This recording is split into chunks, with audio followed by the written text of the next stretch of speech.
Nous avions été d'avance avertis par le Seigneur que lorsque l'œuvre nouvelle commencerait, nous serions attaqués, critiqués, et qu'on nous accuserait dans toutes sortes de fautes. Dans la ville de Madras, on y trouvait toutes les dénominations existantes, et la majorité des pasteurs et des prédicateurs s'opposèrent violemment à notre ministère.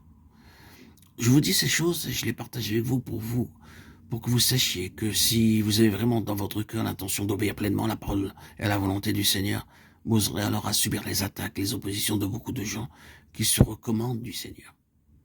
Un jour vers midi, un groupe constitué d'une douzaine de pasteurs ou dirigeants vint me trouver. Ils appartenaient à différentes dénominations, baptistes, presbytériennes, luthériennes et anglicanes. Et ils me dirent, évidemment, nous sommes reconnaissants envers Dieu pour l'œuvre que vous avez faite en prêchant l'évangile dans notre cité, de sorte que beaucoup d'âmes ont été sauvées. Cependant, nous avons deux grands griefs contre vous. Première accusation, pourquoi donnez-vous aux gens un second baptême? Je leur répondis, voulez-vous me faire voir dans les Écritures au moins un seul passage où il est montré un baptême d'enfant? Il y a dans la parole de Dieu 51 références au baptême des adultes croyants, mais il n'y a dans toute la Bible aucune référence faisant état d'un baptême d'enfant. Montrez-moi donc dans la Bible, n'importe où vous le trouverez, un seul exemple de baptême d'enfant.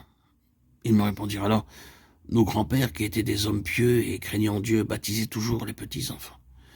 Dites-nous, étaient-ils tous dans l'erreur? Je leur dis, mon grand-père était aussi un homme très pieux. Dois-je obéir à mon grand-père ou à la Bible? Ne me dites pas ce que disent les grands-pères, mais dites-moi ce que dit la Bible. Montrez-moi dans la Bible où l'on a baptisé des enfants. Ils me dirent, nous ne nous étions pas préparés à cela. Je leur dis alors, s'il vous plaît, fixez-moi un autre jour et un endroit précis, et venez avec tous les pasteurs et les membres des comités des églises. Mais s'il vous plaît, veuillez aussi prendre vos Bibles avec vous, afin que tout ce que vous dites puisse être vérifié et attesté par la parole de Dieu. Moi, je viendrai seul, et vous pourrez amener le nombre de pasteurs que vous voudrez. Ainsi, le jour et le lieu furent fixés, mais personne ne vint.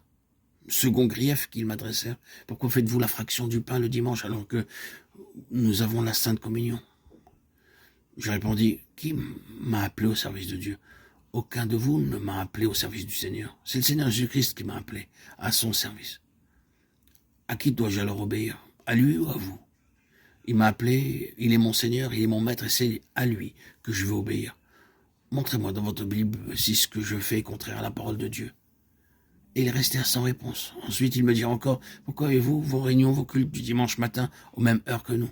Je leur répondis, nous n'avons pas de membres et nous ne faisons aucune publicité pour attirer les gens. C'est la maison de Dieu ouverte à n'importe qui. Comment donc pourrais-je dire aux gens de ne pas venir? Cette maison est la maison de Dieu, ouverte pour tous les peuples. Comment pourrions-nous leur défendre de venir? Nous ne les attirons pas et nous ne les traînons pas jusqu'à chez nous. Ils viennent d'eux-mêmes. Nous ne désirons pas leur argent et ils viennent quand même. Et bien que nos réunions durent 6 à 7 heures, ils viennent parce qu'ils veulent entendre la parole de Dieu. Ainsi, plus l'opposition augmentait, plus le Seigneur nous bénissait. Si vous obéissez à Dieu, il accomplira tout ce qui est nécessaire en votre faveur.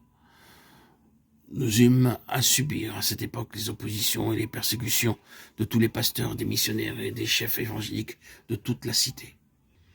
Nous remercions Dieu de nous avoir protégés à sa façon. Il n'a jamais permis qu'une seule arme ait du succès contre nous. Au reste, nous n'avons tenu aucun compte de leur accusation, de leur opposition, de tout ce qu'ils faisaient contre nous. Si Dieu vous parle, obéissez-lui sans aucune crainte, mais tenez-vous prêt à endurer cette opposition, ces critiques et ces préjugés. Le Seigneur vous récompensera richement.